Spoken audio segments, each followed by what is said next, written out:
17h passées de 3 minutes en temps universel, même sur la famille centrale de la radio Fortengo FM, la 102.9 en modulation de fréquence. Merci de votre aimable fidélité où que vous soyez dans le monde. Si vous nous pratiquez à l'intérieur du pays via la radio ZPP, la BZPP Mamou, merci de votre aimable fidélité renouvelée à cette émission et à cette radio.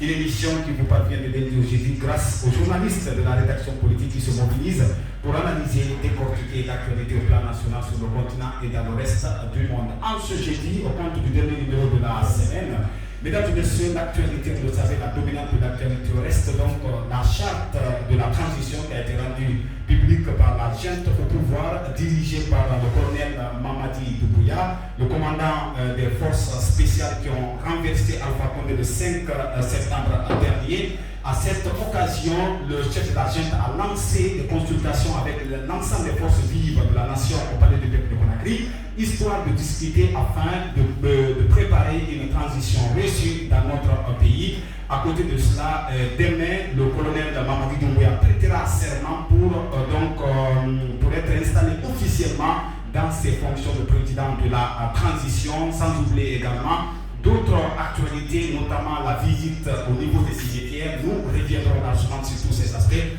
Pourquoi pas dans la deuxième partie de l'émission mettre l'accent sur, et bien sûr, ce mouvement, certainement, qui va donc vous rappeler quelque chose. La troisième dynamique, vous le savez, qui donc était sur le terrain pour protester contre le troisième mandat d'Alpha Condé. À cette occasion, une bataille acharnée a été menée sur le terrain pour respecter la constitution du 7 mai 2010. Nous reviendrons sur tous ces aspects avec notre invité de parcours dans cette émission ce soir. Il n'est rien d'autre que M. Mouditaba Bari, qui n'est plus à présenter au grand public. Si c'est maintenant que vous rejoignez, bienvenue à toutes et à tous dans cette émission.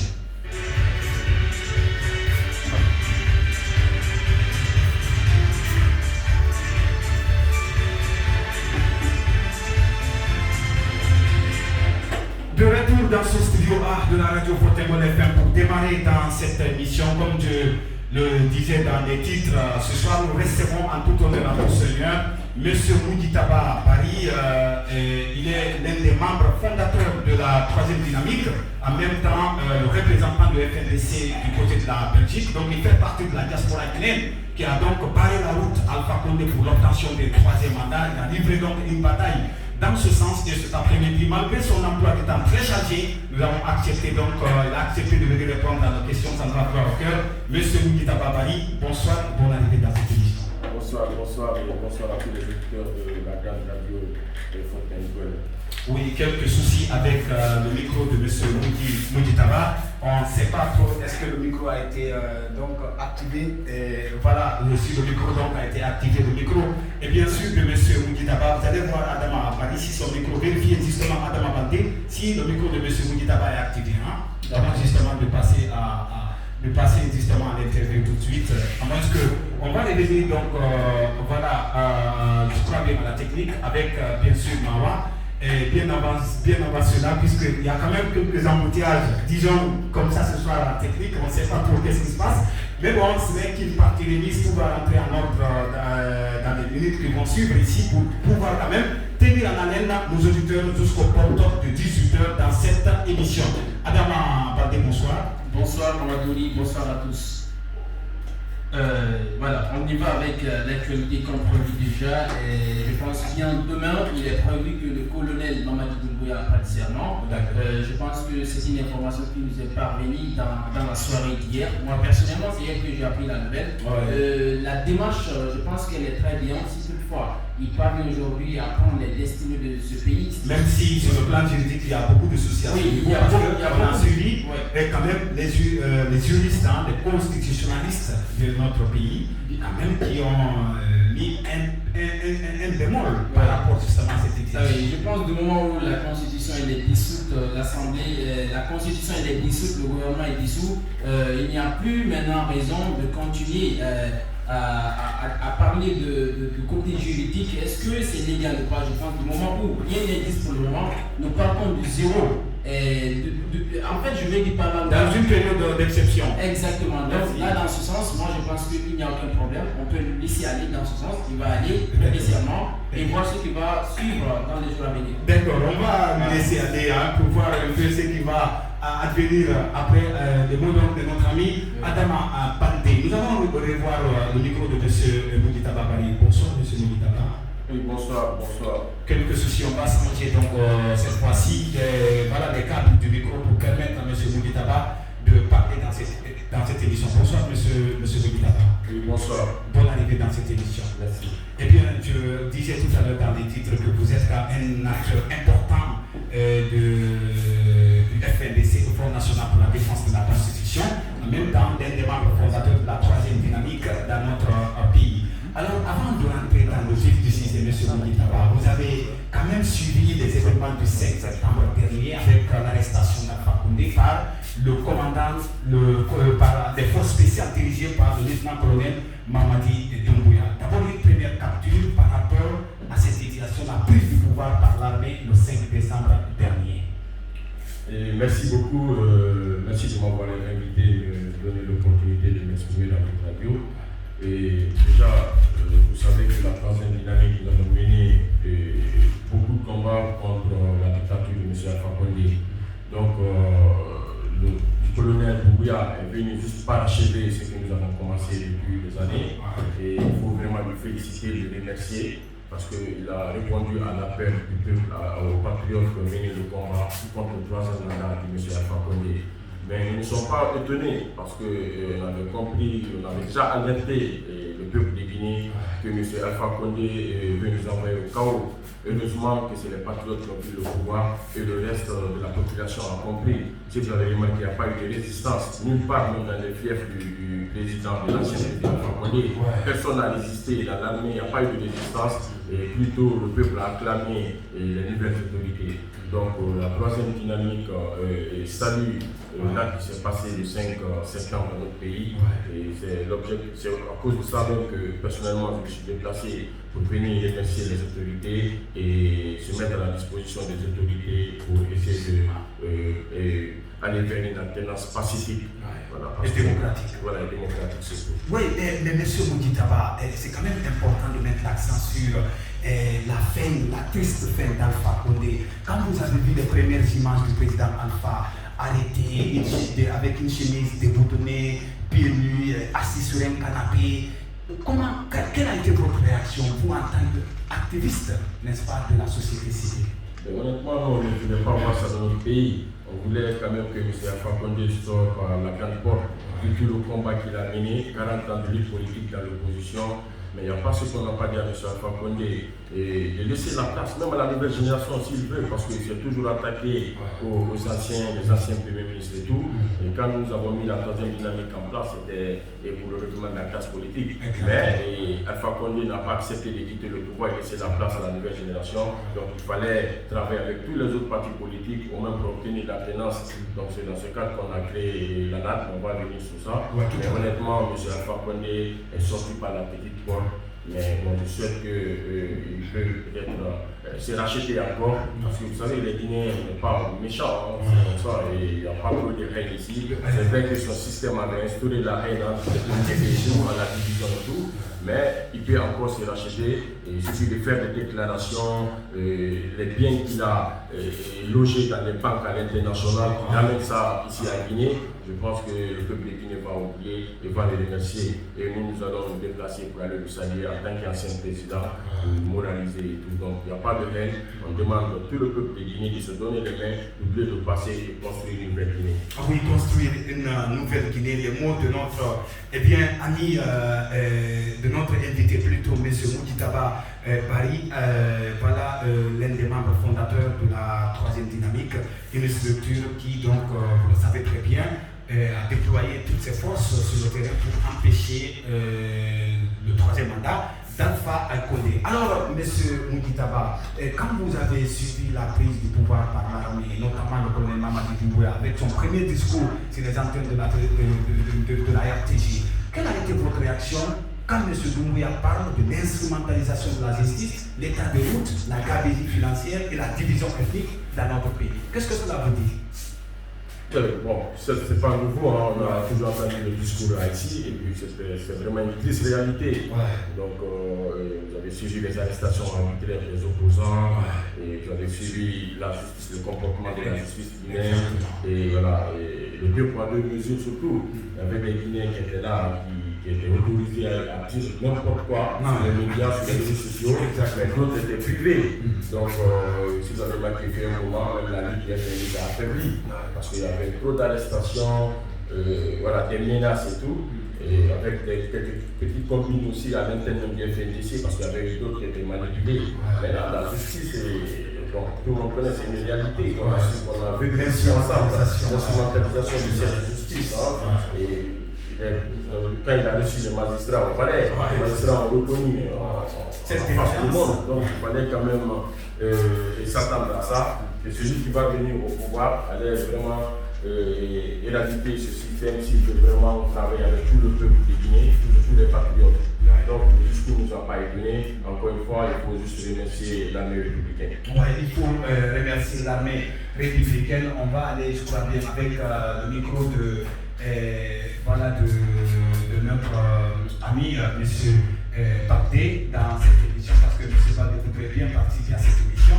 Je crois que c'est en tout cas important justement qu'on parle, si vous voulez, de cette liesse populaire qui a suivi la prise du pouvoir. Monsieur Moudi Taba, je vais juste rester avec vous. À moins que vous avez une question. Juste avec cette question, vous êtes battu du côté de la Belgique, quand même avec une bataille rude. On vous a vu sur les capots des véhicules, avec tout ce que vous avez mené. Est-ce qu'aujourd'hui, vous vous êtes une fois dit le combat sera gagné dans la tête? Bien sûr, c'est pourquoi nous avons tenu bon. Je vous ai dit, dans une dynamique depuis des années, c'est le FNDC, on a commencé la lutte au sein du FNDC en 2019. Mais nous sommes restés constants, on s'est dit, mais le monsieur il va partir. Parce qu'il fallait quand même voir même les déclarations des institutions internationales qui étaient contre. Mais les gens n'ont pas compris. C'était le langage diplomatique. La communauté internationale n'a jamais venu dire à Fakonde quitte le pouvoir, mais ils n'ont jamais reconnu son troisième mandat, ils n'ont jamais reconnu la nouvelle constitution.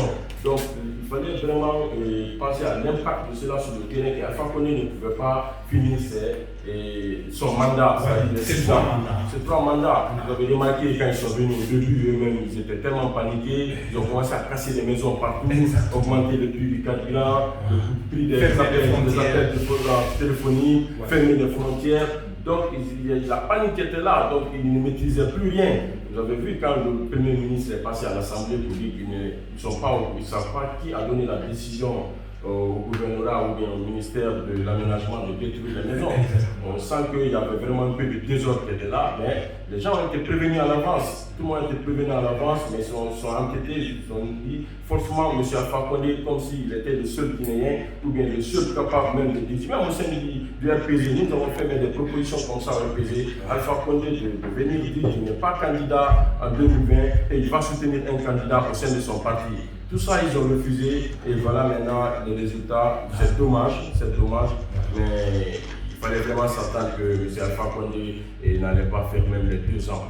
Vu tous ces problèmes, il y a eu des arrestations au sein même de l'armée. Bon, les médias n'ont pas trop parlé de ça parce qu'ils n'avaient pas d'informations réelles, c'était caché. Mais vu ce qui s'est passé à Kindia, le colonel qui a été abattu avec son fils et tout, il y avait des problèmes dans le camp, les militaires sous étaient arrêtés ici au camp de Fayaya. Donc il fallait vraiment s'attendre que Alpha Condé n'allait pas aller loin. En tout cas pour son 3e mandat, il n'allait pas du tout aller loin. Il n'a même pas fait une année, il a été déposé par ses hommes, par l'unité que lui-même il a créée, les forces spéciales. Parce que quand il a mis les forces spéciales en place, il fallait vraiment comprendre ça. Il fallait vraiment s'attendre que les forces spéciales ont été créées, c'est pour maintenir Alpha Condé au pouvoir, c'est pour effrayer les autres unités, c'est-à-dire les autres qui vont essayer de venir manifester ou bien organiser des manifestations parce qu'il y avait des problèmes au sein de l'armée. Donc il a créé les forces spéciales. Finalement, c'est les forces spéciales qui ont pris conscience et ils ont sauvé le pays. Ouais, les forces spéciales, le groupement des forces spéciales dirigé par le lieutenant-colonel Mamadi Doumbouya. Mais l'autre chose, M. Moudi Taba, puisque même on a suivi un peu, disons, la liesse populaire qui a suivi la prise du pouvoir par l'armée, que ce soit Conakry ou à l'intérieur, notamment à Kankan, qui est réputé être le fief d'Alpha Condé. Comment vous expliquez ce paradoxe-là, M. Nobitaba? Comment expliquez-vous que des citoyens de Kankan sont aussi pour soutenir, acclamer la junte militaire? Mais n'oubliez pas que M. Doumbouya aussi est de Kankan. Ouais. Voilà, Alpha Condé, il n'aime pas Kankan plus que M. Doumbouya, ou les autres Kankanais. Donc c'est pourquoi les gens sont sortis pour soutenir. Il fallait vraiment s'attendre. Alpha Condé n'a rien fait en Haute-Guinée. S'ils avaient au moins fait des réalisations là-bas, des routes ou l'électricité, pendant tout son mandat, quand ils ont crié électricité, ils n'ont pas eu d'électricité. Il n'y a pas de route, il n'y a rien à Kankan. Personnellement, j'avais même pitié des ressortissants de Kankan. Je me suis dit, ils sont battus pendant des années, avant même Alpha Condé. C'est des gens qui ont été opprimés. Il n'y a pas ce qui s'est passé à Kankan lors du régime de Lansana Conté. Mais là, M. Alpha Condé n'a rien fait pour les populations de Kankan parce que se disait, ok, à Kankan déjà, voilà, il a déjà dit. C'est son bastion. C'est mon bastion, c'est le fief, là, je maîtrise. Il faut convaincre les autres, la Basse-Guinée et tout ça. Mais même en Basse-Guinée, ici, ils n'ont rien fait. Donc, pour Kankan, il fallait vraiment s'attendre. Et il y a aussi des factions qui sont mobilisées pour soutenir l'armée républicaine. Donc, en plus, comme j'ai dit tantôt, M. Doumbouya aussi est de Kankan. Donc, les Kankanais, il suffit qu'ils se mettent ensemble aussi pour venir réclamer ce qu'ils ont toujours réclamé avec M. Alpha Condé. Ils n'ont pas obtenu l'électricité, les routes. Mais ce qui est sûr, que M. Doumbouya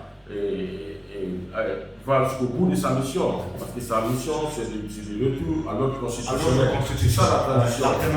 Voilà. Tu ne vas pas venir dire voilà, je vais m'occuper du développement, je vais faire ça. On va parler de ça tout à l'heure. Voilà, donc c'est un peu ça, il fallait s'attendre que les Kankanais allaient sortir. Encore une fois, je demande à toute la population de la Haute-Guinée, de la Guinée même, de se mobiliser encore une fois pour rassurer l'armée républicaine qu'ils auront notre soutien, même après la transition. Nous allons les déployer ici dans ce pays et même à l'international. Même à l'international. D'accord, moi j'ai envie que vous reveniez un peu sur un mot, sur le discours du colonel Doumbouya, justement où il dit qu'aucun agenda politique, aucun agenda individuel ne sera accepté. Pour vous, ça sous-entend quoi réellement? Bon, moi je pense que s'il parle d'agenda politique, on voit qu'il y a tout le temps des manipulations politiques ici. Et il a dit ça parce que M. Alpha Condé se fait entourer des acteurs politiques qui l'ont induit en erreur. Donc il veut éviter tout ça et il ne veut pas privilégier tel parti ou telle alliance politique. Il veut être avec le peuple des Guinéens, selon ce que moi j'ai compris. Donc même les acteurs politiques aujourd'hui, ceux qui ont l'habitude de faire des magouilles ou des petits malins ici, ils sont déjà avertis. Ils sont déjà avertis. Et ça, c'est important parce que les acteurs politiques aussi nous ont trop fatigués dans ce pays. Je ne veux pas parler de tous les acteurs, mais quelques-uns ils ont fatigué les dirigeants ici et ils sont toujours là. Et M. Doumbouya a rappelé qu'il n'y aura pas de recyclage. Donc, s'il dit encore que les combines politiques ne passeront pas, vraiment, nous, surtout de la nouvelle génération, nous les remercions beaucoup parce que nous avons subi ces manipulations politiques ici. Exactement. Voilà. Surtout que M. Mouditaba Bari, quand il parle des victimes, il dit que la plupart des gens qui sont victimes d'aujourd'hui n'étaient même pas nés. Lorsqu'il parle de la vieille classe politique, que certains même appellent la génération Mao dans notre pays. Alors, sur les premiers actes posés par la junte au pouvoir, la libération des détenus politiques, la prémonition des pays, la réouverture des frontières, comment vous analysez ces actes-là, M. Mouditaba? Non, mais il faut vraiment non seulement s'en féliciter la junte, et les remercier aussi. Parce que nous, au sein de la troisième dynamique, déjà, le coordinateur national à Guinée était en prison, on m'a dit au niveau dit. Il y a le responsable de la commission d'organisation et mobilisation qui était déjà en exil. Et il y a Kiamouko Belaraba, qui était l'ancien porte-parole de la troisième dynamique aussi, était en prison. Donc il y a des membres même de la troisième dynamique qui étaient en prison et d'autres en exil, sans compter tous les autres acteurs politiques qui étaient en prison qui ne méritaient pas d'aller en prison.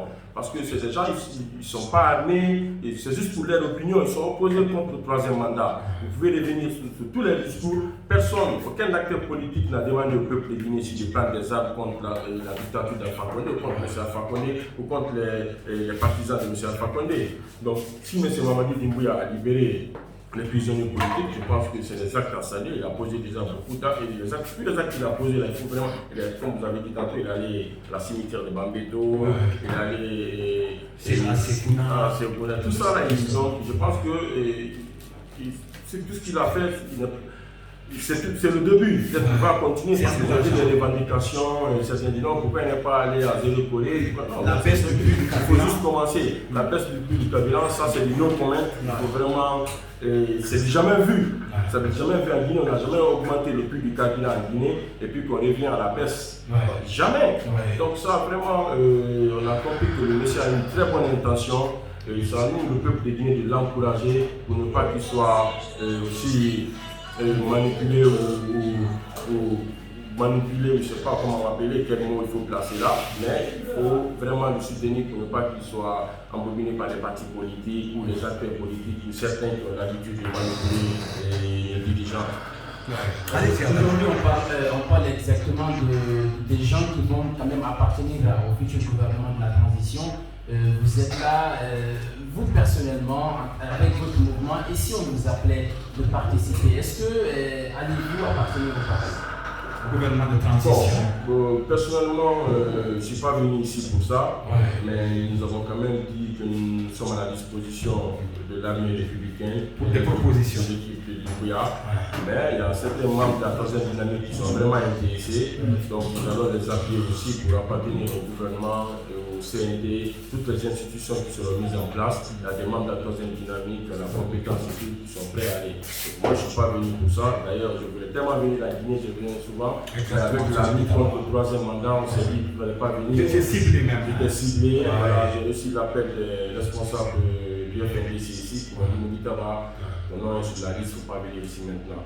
Donc, sinon, moi j'aime bien la Guinée, j'aime venir souvent, même pour 2 ou 3 semaines. Donc, ça m'avait déjà manqué. Donc, quand on entend le coup d'État, c'est PC. PC de rentrer chez nous, voir nos compatriotes et envoyer des projets ici comme nous avons toujours fait. Alors, nous avons mené pas mal d'actions ici. Peut-être que vous avez suivi ça sur les réseaux sociaux, dans les médias.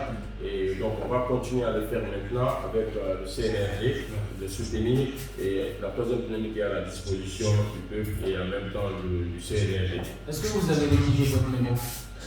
Nous avons déposé un mémo, mais la troisième dynamique est actuellement membre d'une alliance. J'ai dit au début qu'on allait revenir sur ça. C'est l'ANAD. On va parler de ça tout à l'heure. Voilà. Donc il y a déjà un mémo de l'ANAD qui a déjà déposé. La troisième dynamique, c'est bien évident. D'accord. Monsieur Moudi Taba, c'est quand même important ce que vous dites là. Mais on a suivi également la charte de la transition qui a été rendue publique par la junte au pouvoir. Sauf que certains estiment que c'est une charte muette, puisque la durée de la transition n'est pas indiquée. Est-ce que derrière ça, vous ne craignez pas que Mamadi Doumbouya se mette au pouvoir? Pour le moment, non. Dès lors qu'il a ouvert la porte au débat, il faut que les forces vives se retrouvent. Pour fixer le délai. Donc ça c'est important. Sinon, il faudrait faire comme les autres pays. Ils viennent seulement dire ok, c'est pour 2 ans. On a l'habitude d'entendre ça 2 ans. La CEDEAO qui demande toujours 6 mois. Donc ça c'est un peu le principe de la CEDEAO. Mais tout le monde parle de 2 ans. Mais si M. Doumbouya a accepté que tout le monde se retrouve, on fixe une date de façon consensuelle. Et puis après, ça c'est la validée forcément par la communauté internationale, si les forces vives se retrouvent dedans. Donc ça déjà je pense que c'est bien. Mais il faut rappeler qu'une œuvre n'est pas faite. Voilà, donc on peut peut-être voir dans les lois organiques qui n'ont pas été suspendues, au niveau du CNT, de faire des réformes et tout, parce que c'est la constitution qui a été suspendue, les lois organiques sont toujours là. Donc à ce niveau, le CNT va travailler pour peut-être améliorer les choses au niveau des quartiers, des districts. Mais pour le moment, il faut dire qu'aucune œuvre n'est pas faite, il faut accepter comme ça et avancer avec le CNRD. D'accord, avancer avec le CNRD, c'est quand même important, M. Moudi Taba. Notre invité ce soir dans cette émission, je rappelle que M. Moudi Taba est l'un des membres fondateurs de la troisième dynamique. Il est en même temps le représentant du FNDC, le Front National pour la Défense de la Constitution, en Belgique, du côté donc contre la diaspora guinéenne. Mais justement, on a suivi le retour des exilés politiques.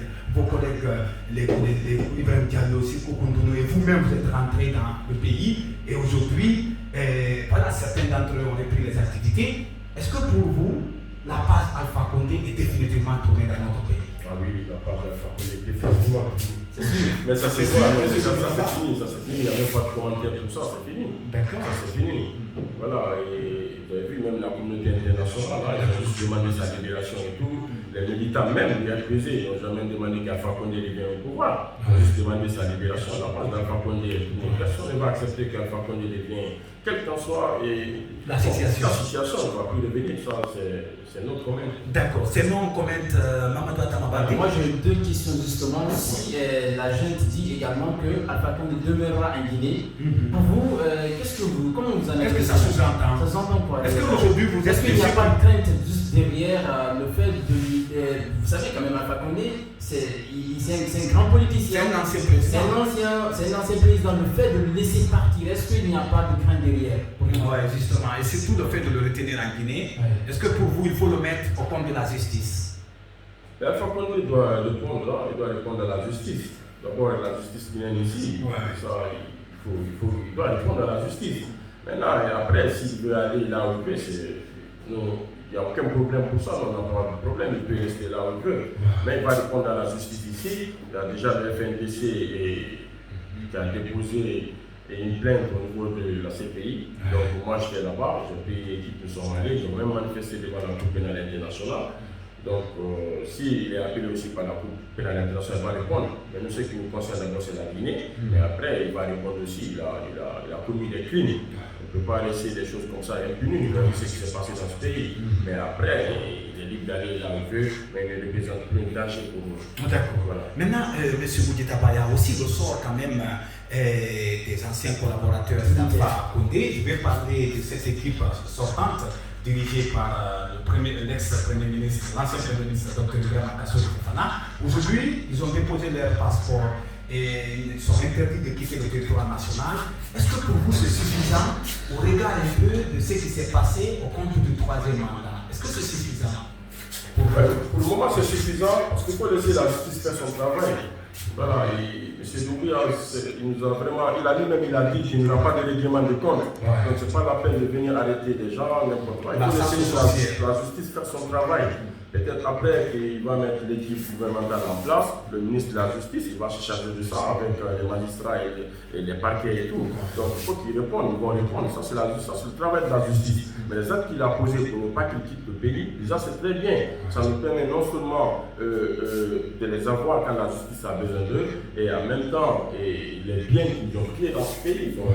Les crimes économiques. Les crimes économiques, c'est des gens qui sont devenus des millionnaires, des milliardaires en dollars. Donc il faut qu'ils ramènent de l'argent là ici avant de partir de là où ils veulent. Donc pour le moment. Donc vous êtes favorable à un audit?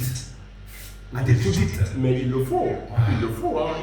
Il faut commencer déjà par l'ancien régime de M. Alpha Condé. Donc moi je pense que. Même si M.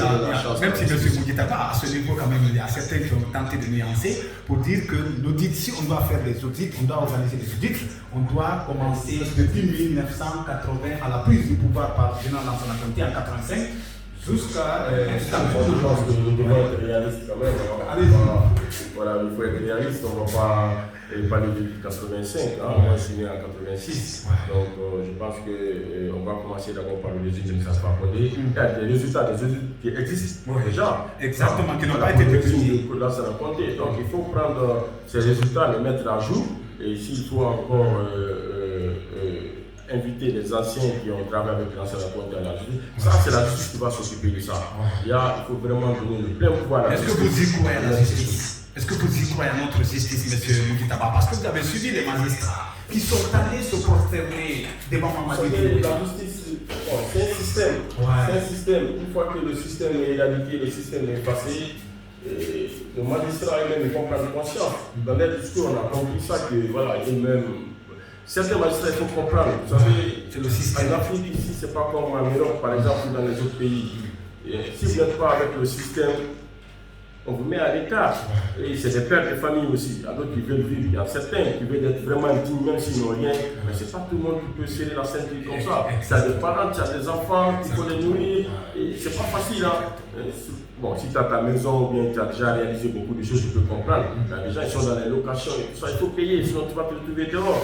Donc c'est le système. Donc M. Doumbouya, c'est le système là qui veut totalement changer dans ce pays. Et la justice, on va voir ceux qui vont. Il y a des magistrats qui sont des patriotes. Ouais. On a dit des magistrats. De très bonne qualité. De faire de la publicité, mais il y a des magistrats de très bonne qualité. Ouais. Et je pense qu'ils sont déjà connus par le peuple de Guinée. Et c'est Doumbouya va les responsabiliser pour qu'on essaie pour ne pas que lui personnellement qui s'occupe de la justice, que de laisser main libre à la justice. De poursuivre ces criminels. Ouais, ces criminels, ces personnes, justement. Voilà, peut-être une confidence que M. Boukita Baba me fait. Est-ce que vous êtes, dans le passé, vous avez parlé le gouvernement dessus? Est-ce que vous avez, parce qu'à un moment, M. Boukita Baba, c'est vrai que vous résidez en Belgique, mais on a eu des informations. Pleinement, vous avez été contacté, des émissaires, même du côté de du côté de Bruxelles. Dites-nous réellement. Baisser les bras, de ne plus aller dans cette lutte. De favoriser quand même l'ex-président en place. Ouais, justement, qu'en est-il réellement? Moi, je connais M. Alpha Condé, je l'ai rencontré 2 fois. La première fois, c'était un peu en privé, et puis après, quand il a voulu rencontrer les jeunes de l'Axe pour savoir c'est quoi réellement les problèmes, nous avons répondu à l'appel. Et quand nous avons répondu à l'appel, j'ai répondu devant tout le monde, ici à Guinée, en 2011. Donc, moi, j'étais là et je n'avais rien contre M. Alpha Condé à l'époque. Je n'avais rien contre M. Alpha Condé, même si les élections ne sont pas en 2010, on sait comment les élections sont passées. Mais moi, après, je n'avais rien contre parce que moi, je suis un jeune indépendant. Je ne suis pas dans les partis politiques. Ça me permet de m'exprimer et pas la position que je veux. Donc, je n'avais rien contre lui. Mais après, sa gestion du pouvoir nous a découragés tellement et il fallait attendre en 2015 pour voir si on peut obtenir l'alternance. Mais bon, on savait quand même, on était conscient que ce n'était pas facile. Mais après, ces 2 mandats, ils devaient quitter. Donc moi, j'ai été tout le temps appelé, même avant le projet du 3e mandat, et il y a ces ministres qui viennent à nous, des propositions. Autour de la table, on s'assoit, mais je reste ferme sur ma position. J'ai des amis, qui sont à la présidence, qui étaient dans le gouvernement, qui m'appellent et qui disent si tu as besoin d'aide, il faut nous contacter, on va t'aider. Donc ça, il n'y a pas de problème, mais je ne suis pas dans votre système là. Et je suis opposé au système Alpha Condé. Je suis resté opposé pendant tout ce temps. Cohérent aussi dans la démarche. Et si c'était à refaire, est-ce que M. Boukita va être prêt à refaire aussi le combat? Nous sommes dans le combat déjà. C'est pas, je vous ai dit que je ne suis pas venu ici pour avoir un poste. Et je ne sais pas si ça va venir. Si ça vient, je ne sais pas aussi si c'est pour l'intérêt du peuple. On va accepter. Mais ce n'est pas mon objectif parce que l'objectif est qu'il faut vraiment assigner la démocratie dans ce pays. L'état de droit. Voilà, l'état de droit. Parce que nous avons nos enfants en Europe là-bas, on veut qu'ils viennent ici et tranquillement dans la liberté, dans la sécurité et tout. Mais qui doit faire ça? C'est nous. C'est nous, cette génération. Sinon, c'est bien de dire que voilà, les anciens ils ont fait ça, Mais si nous ne prenons pas notre responsabilité, les enfants vont dire mais papa, vous êtes en train de faire quoi pendant tout ce temps? Le pays est divisé. Moi, je ne peux pas aller dans un pays comme ça qui est divisé. Donc, c'est maintenant qu'il faut prendre notre responsabilité. Donc, on va continuer le combat, ça, rassurez-vous. Même si M. Doumbouya ne respecte pas les principes fondamentaux, en ce moment aussi, on verra ce qui va se passer. Mais monsieur Boukita Baba, aujourd'hui, tout à l'heure, vous avez parlé de cette alliance, l'ANAC, puisqu'on a suivi, il y a juste quelques jours, la sortie de Cellou Dalein Diallo sur Jeune Afrique, qui a déclaré qu'il était favorable, plutôt au retour de la Constitution de 2010 pour que la Constitution là soit adoptée par référendum. Aussitôt, ils ont collé l'étiquette, aussitôt, Cellou Dalein Diallo a été perçu comme étant un candidat pressé qui veut aller aux élections. Quelle a été votre réaction quand vous avez appris, n'est-ce pas, cette situation? D'abord, on peut comprendre que les leaders ont peur déjà du président Cellou Dalein. C'est le seul qui a tenu tête face à Alpha Condé. Et les résultats des différentes élections passées sont connus. Donc il n'y a pas un candidat ici qui peut vraiment battre M. Cellou Dalein. Si c'est des élections libres et transparentes, c'est ça la vérité. Donc je pense qu'il faut s'entendre à ça. Les gens dit qu'il est PC. Est-ce que c'est normal? Parce qu'il y a certains qui estiment qu'il est quand même à la tête d'un parti politique qui veut conquérir le pouvoir, que c'est normal qu'il déclare qu'il est favorable à une constitution. Quand même, c'est pas un crime, c'est démocratique. D'abord, la constitution de 2010, il faut reconnaître que c'est une très bonne constitution. Ça, il faut le reconnaître. Et c'est vrai qu'il y a des manquements, comme par exemple, quand on parlait de la candidature indépendante, et M. Alpha Condé a fait beaucoup de campagne sur ça et finalement ils ont falsifié la constitution. Donc il y a des manquements quand même dedans, mais il faut que c'est une bonne constitution. Donc si M. Sénégal dit qu'il faut réviser cette constitution, mettre la constitution à jour, aller au référendum, qu'est-ce qui est plus logique que ça? D'accord, qu'est-ce qui est plus logique que ça? C'est quand même important, M. Mouditaba à Paris. Il est l'un des membres fondateurs de la troisième dynamique, mesdames et messieurs, dans notre pays. Également, il était le représentant du Front National pour la défense de la Constitution du côté de Bruxelles, c'est bien en Europe. Eh bien, cette alliance politique avec bien sûr l'UFDG, est-ce que vous pouvez nous parler un peu des dessous? Qu'est-ce qui vous a motivé, vous personnellement, vous, de la troisième dynamique, à se rapprocher de celui de la Diallo? Merci, c'est une très bonne question. Et j'ai dit que la troisième dynamique a été créée en 2014 et l'objectif c'était l'abstinence en 2020 et le renouvellement de la classe politique. Quand 2020 est arrivé, M. Alpha Condé, qui devait vraiment quitter le pouvoir et laisser la place à la nouvelle génération, a refusé de quitter le pouvoir. Il fallait quand même attaquer l'autre objectif, le deuxième objectif qui était l'alternance. Donc, nous avons créé d'abord l'UNAD, l'Union nationale pour l'alternance démocratique, et le siège qui est à Kobaya, qu'on a transformé en siège de l'ANAD. Donc, c'était d'abord l'UNAD, et c'est la troisième dynamique qui a créé l'UNAD. C'est les membres de la troisième dynamique, toutes les commissions qu'on a mises au départ, c'était les membres de la troisième dynamique qui étaient là. Donc, quand les élections sont arrivées, il fallait vraiment voir comment mener ce combat, parce qu'on était déjà dans le FNDC. Et M. Séloudalin nous a fait appel, il a dit qu'il faut vraiment essayer de voir comment mener le combat sur tous les fronts, pas laisser seulement défendre la nouvelle constitution, l'ancienne constitution de 2010 qui n'est plus là, et il faut quand même continuer. Donc je pense qu'il a bien fait, à l'époque, personnellement je l'ai opposé, mais après les réunions, le consensus est tombé au sein de la troisième dynamique, il faut vraiment accompagner la candidature de M. Séloudalin. Donc on a invité M. Séloudalin à notre siège, ils sont venus avec tous ses vice-présidents au siège de l'UNAD et on a échangé.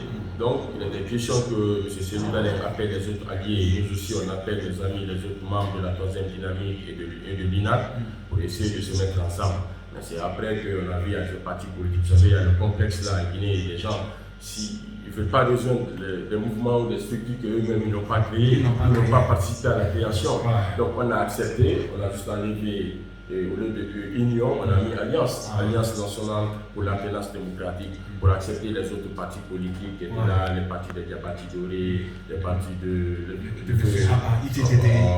beaucoup de partis.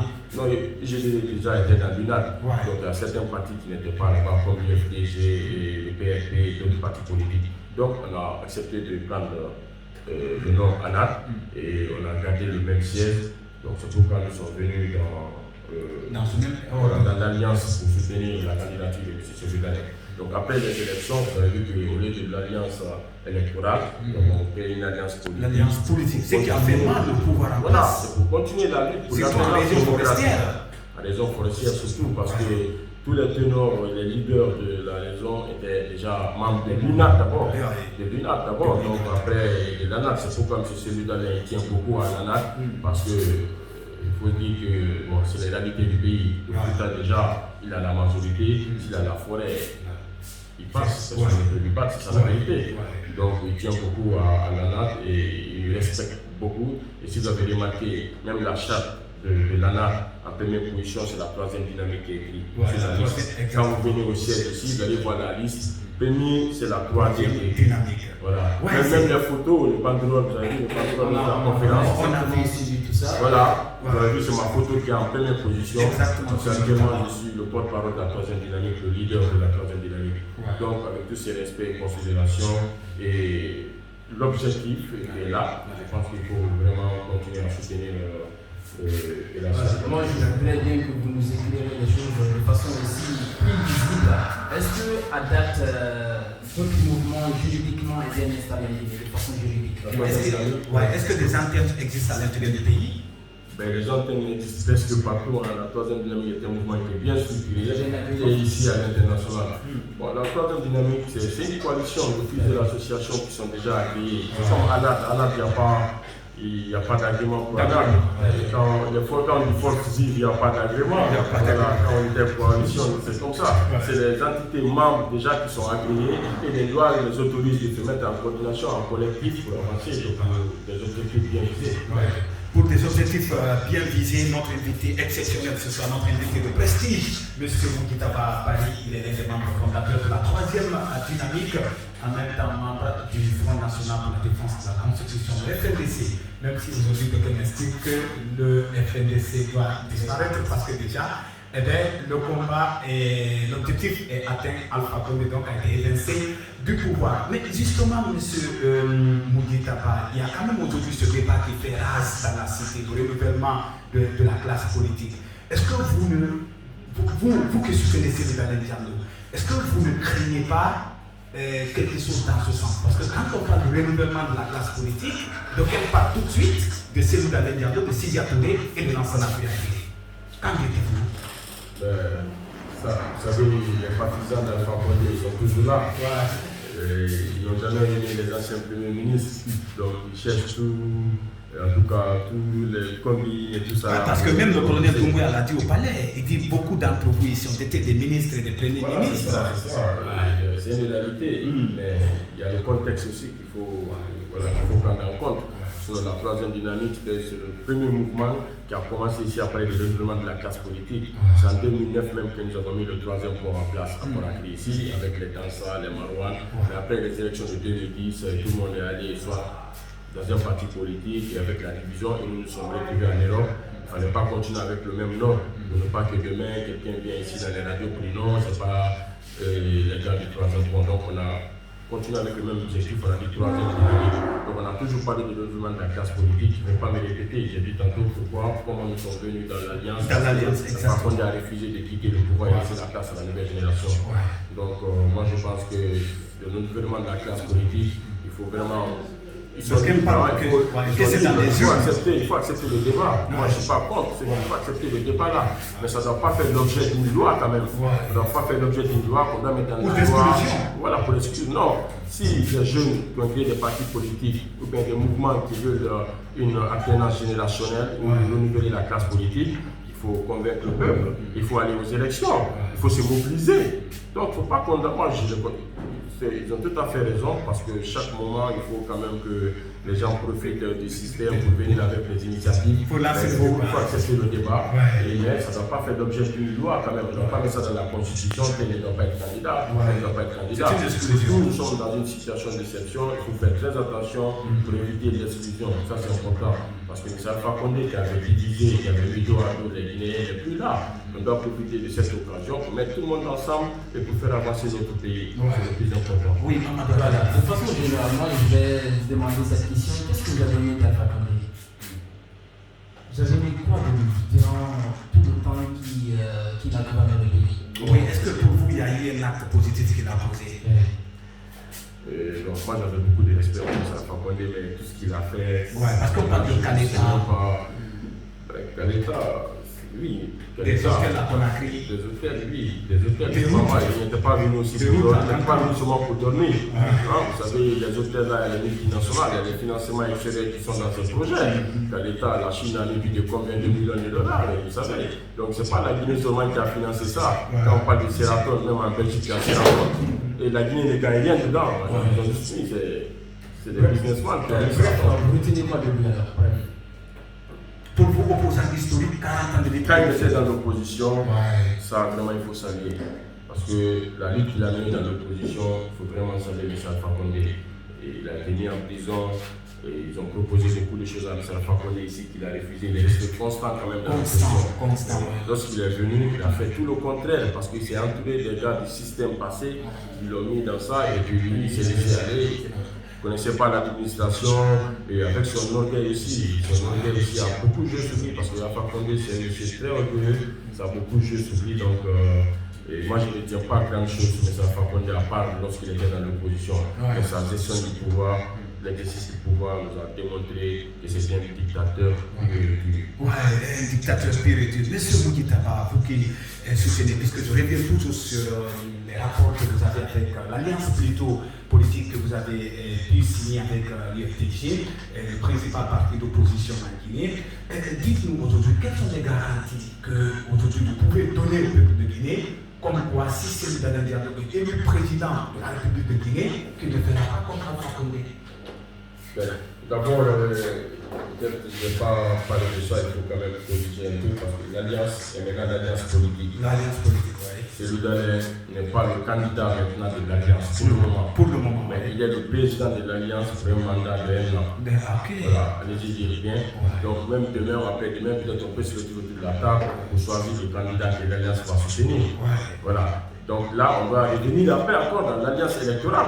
Mais il faut. Mais vraiment, c'est de l'alliance politique, mais le poids de Cellou Dalein est connu. Voilà. Et il peut influencer. Il a la chance, il peut influencer. Son poids est connu, sa constance, sa détermination, sa compétence et tout, l'expérience qu'il a. Donc ça, c'est connu. Donc, mais c'est autour de la table qu'on va mettre un portrait robot. Celui qui répond au portrait robot va être le candidat de l'ANAT. Peut-être qu'on va revenir après pour faire après une alliance électorale. Pour moi, c'est une alliance politique et l'objectif est presque atteint parce que M. Alpha Condé est parti. C'est un nouveau président qui va revenir. Mais pour les élections, on verra ensemble encore par rapport avec le portrait robot qu'on va mettre en place. Et je suis sûr que M. Cellou Dalein a la chance aussi d'être porté par la prochaine élection. Quand même, déjà, cette question qui peut-être va vous fâcher un peu. D'aucuns vous taxent d'être un militant inconditionnel de Cellou Dalein. Certains même disent que vous êtes très proche de Monsieur Moukitaba, dites-nous quelque chose. Oui, j'ai été victime de ça. Des fois, même la mouvance a mis la troisième dynamique en place. J'ai des messages des Baïdi à niveau et d'autres personnes. Ils disaient non, la troisième dynamique là, c'est pour Cellou Dalein. Honnêtement, ça on disait même que c'est Cellou que vous financez. D'autres ont dit Cellou, d'autres ont dit c'est Kabila Komara. Komara, exactement. De gauche à droite. Pourtant, il n'y a personne derrière la troisième dynamique. Mais vous savez, en Guinée, tous les mouvements qui naissent ici, par exemple, vous voyez un mouvement, par exemple, quand vous mettez, bon, le FNDC quand même ça va, ils sont toujours là. Les mouvements, c'est juste 3 mois, 4 mois, ça disparaît. La troisième, depuis 2014, nous sommes là, nous sommes restés constants, nous sommes partis ici en Guinée, nous sommes partis à l'international. Donc c'est dit non, les jeunes ne peuvent pas résister comme ça. Il faut résister au temps, au moment et tout ça. Donc la troisième qui résiste, forcément il y a quelqu'un derrière. Il fait un moment, on a eu même des problèmes au sein même du FNDC, à l'approche des élections, ils ont dit ah, les jeunes là, et on a remarqué qu'il y a beaucoup de coordinateurs à l'international qui sont membres de la troisième dynamique. Donc il faut casser le système. Donc ils sont venus parler à Sano, bon, que je respecte beaucoup. Il y a eu des petits problèmes entre moi, mais aujourd'hui nous avons tourné la page et on pense qu'on peut récupérer pour venir avec un candidat. Il y a même des vidéos, certains membres du FNDC qui ont fait des vidéos pour dire qu'il y a quelqu'un qui finance la troisième dynamique, qui est un ancien Premier ministre. Pourtant c'est faux et M. Kabila Komara est juste un coach pour nous. Des fois on a besoin de ses conseils et quand il vient en Europe ou bien quand il est au Maroc, il rencontre les membres de la troisième dynamique ou au Ghana. Parce que la troisième dynamique est dans beaucoup de pays. Nous sommes dans mais comment vous avez fait, M. Moukitaba, pour résister? Les ressources qui ont fait fonctionner la troisième dynamique, vraiment c'est comment ça s'est passé? Parce que voilà un mouvement vraiment qui s'est fortifié dans le temps, M. Moukitaba. Comment vous avez fait? Il faut reconnaître que la troisième dynamique, il y a des gars vraiment qui sont des gars responsables. Et il y a moi, il y a Moussa, le démocrate, il y a Joseph Kandé Koudi. Il y a beaucoup de personnes, je ne peux pas citer tout le monde. Il y a des gens qui ont fait des va-et-vient. Au début, quand nous avons lancé la troisième dynamique, ici c'était en 2017. Je suis mais ici c'était en 2017. Tout le monde est venu. Tout le monde est venu. Même les membres du FNDC là étaient là, les Eli Kamano. Il y avait beaucoup de personnes déjà qui sont venues comme membres de la troisième dynamique. Mais après, ils sont juste venus pour voir ou bien désorienter la dynamique. Mais nous, on était là, c'est pourquoi nous, membres fondateurs, on a dit au début, on ne veut pas être à la tête. Juste pour essayer de mettre une institution forte. On ne peut pas être une institution forte. Donc, ils sont restés des gardiens. Il y a des gens qui sont venus nous jeunes, on les a mis devant porte-parole. Le premier porte-parole, c'était Abdou Diallo qui est à l'Union européenne. Le deuxième, c'était Yamouko Bola-Rabat. Le troisième, c'était le banquier qui avait démissionné à Boulay BDT, qui avait démissionné, qui était à la Banque islamique comme DG. Et après, c'est moi. Donc vous avez vu déjà la diversité même qu'il y a au sein de la troisième dynamique. C'était très bien structuré. Voilà, donc tout le monde a respecté un peu son mandat. Pourquoi maintenant vous êtes le plus vieux dans ce mouvement? Oui, parce que quand même, on parle beaucoup de... Dès qu'on parle de la troisième dynamique, c'est le nom Moukita Babari qui sort. Qui apparaît. C'est normal, hein, parce que tous les porte-paroles là que j'ai cités tout à l'heure, c'est moi qui ai envoyé les porte-paroles dans le sein de la troisième dynamique. Et il y a des gens qui ont fait, beaucoup de personnes ont fait des va-et-vient et moi je suis resté là. J'ai eu des propositions, je n'ai pas accepté. Je me suis dit, moi je reste là dans la troisième dynamique. Parce que l'objectif déjà, même le logo de la troisième dynamique, c'est écrit 2020 dedans. 2020. Donc je me suis dit, mais il faut être patient. La lutte politique aussi, c'est ça, c'est la patience. Il faut être patient, bientôt 2020.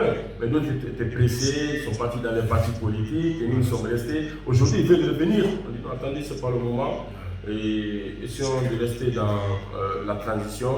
Après, on verra bien. Sinon, nous sommes dans des alliances, ils vont penser que la transition, c'est de positionner pour autre chose. Pour le moment, restons focus sur la transition et après, on verra. Moi, j'ai mené beaucoup de combats, j'ai investi beaucoup d'argent dans la troisième dynamique pour ne pas que les gens viennent de même dire que c'est moi qui ai financé un tel projet. Ça n'existe pas. Personne ne va vous dire qu'il a financé un projet de la troisième dynamique. Peut-être au sein de la troisième dynamique, il y a des personnes des cotisations, chacun paye par rapport à les moyens qu'il y a, et honnêtement, je ne vais pas dire que j'ai perdu beaucoup de choses, mais j'ai mis beaucoup d'argent dans la troisième dynamique et beaucoup d'énergie que je ne regrette pas aujourd'hui. D'accord, M. Moukita Babari, en tout cas, M. Moukita Babari, l'un des membres fondateurs de la troisième dynamique, aussi membre du FNDC, du côté de Bruxelles, en Belgique. Avant de vous laisser partir, puisque nous arrivons au terme de l'émission, on aurait voulu prolonger le débat avec notre invité de l'autre nom de la radio Stellar. Je crois que très prochainement, on aura l'occasion de l'inviter aussi dans un autre numéro de l'émission là, parce que c'est très important pour prolonger le débat, surtout du côté de Bruxelles avec le FNDC, les difficultés rencontrées, mais ce n'est qu'une partie des ministres. Avant de vous laisser partir, M. Moukita Babari, un mot à l'endroit de nos auditeurs qui vous écoutent à l'instant, notamment le peuple de Guinée qui vous écoute à l'instant. Bon, c'est de rester mobilisé pour l'alternance. C'est ce que je peux dire, et continuer le combat. Parce que le peuple a compris. Vous savez, maintenant, avec les réseaux sociaux et tout, personne ne peut tromper son prochain par rapport à la démocratie. Vous connaissez maintenant c'est quoi la démocratie, c'est quoi l'alternance, et c'est quoi les élections libres et transparentes. Je pense que tout le monde doit s'inscrire dans ce sens, et puis pour qu'on essaie de libérer notre pays. Donc il faut rester mobilisé, encore une fois. Il faut éviter de dire que tout le monde va partir aussi dans le gouvernement ou bien partir dans la... Et après la transition. Voilà, peut-être si Moukita Babari n'est pas dans les institutions au cours de la transition, mais peut-être après la transition. Et si je suis aussi membre de l'équipe de la transition ou bien dans les institutions de la transition, je pense que je serai encore constant comme on m'a toujours connu. Ça ne pose aucun problème. Mais l'objectif c'est qu'il faut aller vers l'alternance. Donc j'invite le peuple de Guinée de rester mobilisé, de rester constant et de se donner les mains. Et ce qui s'est passé, c'est vrai que ça fait mal. Ce qu'Alpha Condé nous a fait, ça fait mal. Mais je pense que si tout le monde tourne la page et se fixer sur le développement réel, sur le vrai consensus de développement de la Guinée, je pense qu'on va oublier tout ce qui s'est passé, les mots et tout ça. Donc je pense que surtout l'unité, encore l'unité. Donnons-nous les mains, la haine, il faut que chacun se débarrasse de la haine pour construire la Guinée maintenant. Bien, merci à vous, M. Moukita Babari. Un beau message, mesdames et messieurs, au compte de cette émission à la loupe en ce jeudi, au compte du dernier numéro de la semaine. Mamadou Adama Falté, merci d'être passé dans cette émission. Peut-être une note avant de laisser partir M. Moukita Babari, 14, hein? Oui, on peut donner 14 ou 17. 15. D'accord, félicitations à vous. Merci, M. Moukita Babari. Le prochain contact avec cette émission, ça sera lundi avec un autre invité. Je rappelle que M. Moukita Babari est l'un des membres fondateurs de la Troisième République, membre aussi l'un des précurseurs du Front National pour la défense de la Constitution, qui était également du côté de la Belgique, pour mener le combat contre le troisième mandat. Toutes et à tous, merci de nous avoir suivis. Demain, à l'occasion bien sûr de l'investiture de Mamadi Doumbouya, une édition spéciale sera organisée à Fontaine de l'FM pour revenir grandement sur cette actualité. D'ici là, bonne chance sur le programme continue. Merci. Merci. Merci. C'est Bali. Bien. C'est bon. C'est bon.